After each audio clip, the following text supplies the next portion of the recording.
this is part 4 of the Skykeep. We're going to be getting the second piece of the Triforce in this part, and pretty much almost the entire video. I think it is actually the entire video is like down here in this area. Yeah. We kind of go like a Skyview part at the very end. Yeah, but that's just basically just walking through there. Yeah, but the rest of it were like an area similar to the underground area of the Ancient Cistern. Which I just hate. I know, I'm like, you had this beautiful dungeon, and you take like the crappiest part of it. We kind of got some parts from the Ancient Cistern, like in the very first video for this video series, but like, yeah, I mean, this whole bottom part and to go through for this long of a period, I don't know, just wasn't, it's only like 8 minutes, still. It's not the longest part, but I guess what they did for this one is like all combat getting to this last piece of the Triforce. We kind of go through kind of a miniature gauntlet, I guess, of bad guys. Kind of foreshadow like the last fight. Game where we kind of go through that big gauntlet at the end, but this part right here, like, I just felt like this could have been a lot more. Like, you got this bridge, this really narrow area. I just felt like it wasn't very epic. Like, I don't know what they could have done,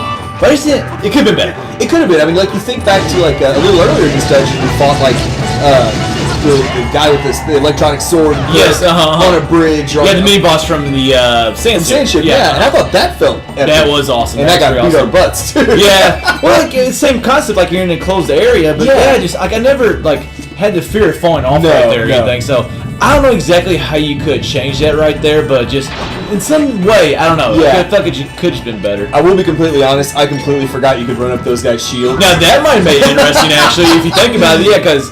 Yeah, so kind of basically had to turn them around and like walk on the side a little bit, so that way could have been very interesting. Trust me, I blank range on that dude right there.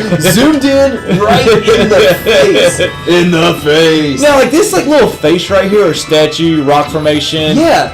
What's the thing in South Dakota? Rushmore. Whatever you want to call it. Like, is that something that we've seen like in a Zelda game, or does it represent anything, or is it just like? A face. I think it's just like what are these guys called? Bokoblins. Bokoblins. It's just a Bokoblin face in the. You know, that's actually a very good point. Like now you say that, I do see that as a Bokoblin. Yeah, it is pretty cool though, because you see like the eyeballs are like these big jewel-looking things in the. And I like how you just go nuts with your bow though, getting all those guys out. Yeah. So you want to see the Bokoblins instead? Are there jewels after you kill the Bokoblins up there? Yeah. Once you knock them down, it looks like it anyway. I did not see those. It looked like it anyway. Now the Stalfos are always a fun fight though in this game, especially with the motion controls. Actually, that's one.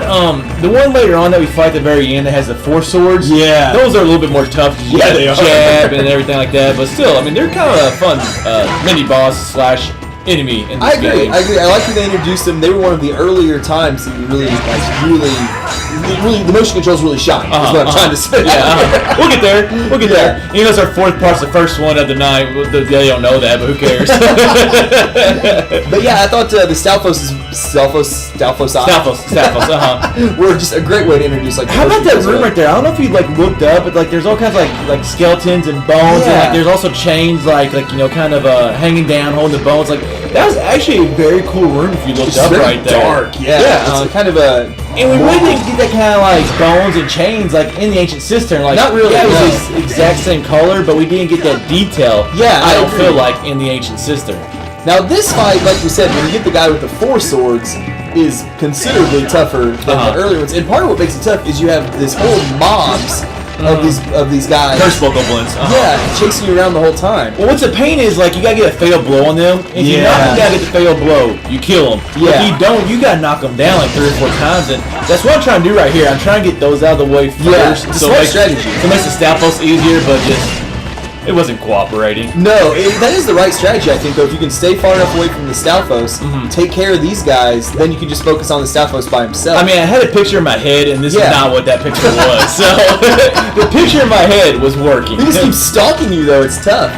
So, like, I kept on trying to get back to those guys and do the fatal blow, like, right here. Yeah. But just, like, they get up so quickly that it was just hard. They do, and then the Stalfos usually gets you from behind, too, while you're trying to do that. I thought I killed the Stalfos right there, and then I was like, oh, crap. Nope, we just got more swords. Yeah, I got 20 hearts now, so it's not that big of a deal. That definitely makes it a little easier to go through. And like 3 potions, I think, maybe. I was stacked up on potions by this time. I was probably about out of potions at this point because of this stupid mini boss fight from earlier.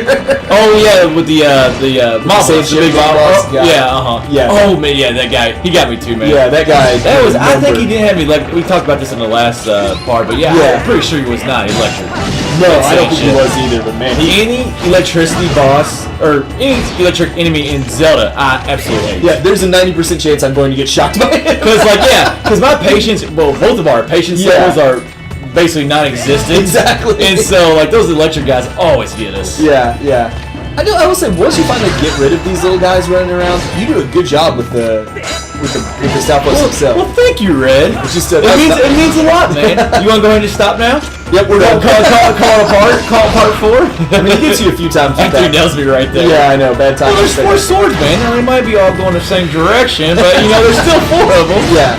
But like I said, you had the right strategy to get rid of those guys, just so you could focus on this guy. Well, this one you got jab a lot because he usually puts them like in a square. Yeah. And for some reason, like when you've been doing the motion controls the whole game, like the jab actually kind of ended up being hard in my opinion. You're just so kind of like used to like swinging like crazy. Yeah, it is a little bit of pain. That fairy does not want to be. We don't need to talk about this fairy right now. Let's get on some other subject right now until this. Trying to catch this fairy is over with. Well, why in the heck is it flying that high though in the first place? Like that makes no sense whatsoever. I know there's like literally no way you can go up there and get it. No, exactly. If it would have flown up through the ceiling, I don't know what I would have done because I actually needed the fairy right there. Yeah, because we lost about half our hearts in that. I was sitting there, man. I turned around. I was like, "You gotta be kidding me! This thing, like, I need a step ladder for this thing." I wonder if you can send the beetle after. I need the ladder from the original Legend of Zelda to get there and get that one. God knows we barely use it in that game. No, I guess we use ladders. No, it's a raft. It's a raft we barely used. I get those mixed up a little bit. Although the ladder in that game didn't really go up. It went more like across. It's just like cross streams and stuff. Yeah, Like one block. Yeah. But yeah, now we've at least got the second piece. I think they said this one was the Triforce of Courage, if I'm not mistaken. It was. So finally, we're about ready to make our way to the third one. We're actually going to backtrack a little bit, like you mentioned at the beginning. We're going to go back to kind of like a Skykeep. Well, it's like that with the whole puzzle rooms. Like you go back, you move the puzzle a different way, and so actually going back through like just like the little Skyview part, which man, I just for some reason I just love that theme of Skyview. So it's kind of nice right here. Yeah, going back through it just for that little bit of time. And we're only in it for a second, of course, but. Yeah, what I thought was really interesting. It's like 4, but big difference. Yeah, and what I thought was a little interesting is like, and we'll get into this a little bit more in part 5. But like part 5 is all more like puzzles and stuff to get the last piece of the Triforce. Yes. But I liked how for the Triforce of Courage, it was literally just a gauntlet of enemies. It's like, do you have the courage to fight? Yeah, I never like really relay those two things together. But you are right on that. I thought we had to fight this guy again. I was like, you serious? I say, speaking of that mini boss we fought earlier, yeah. So man, thank God. I don't have a lot of good things to say what about this. What was the first one we got?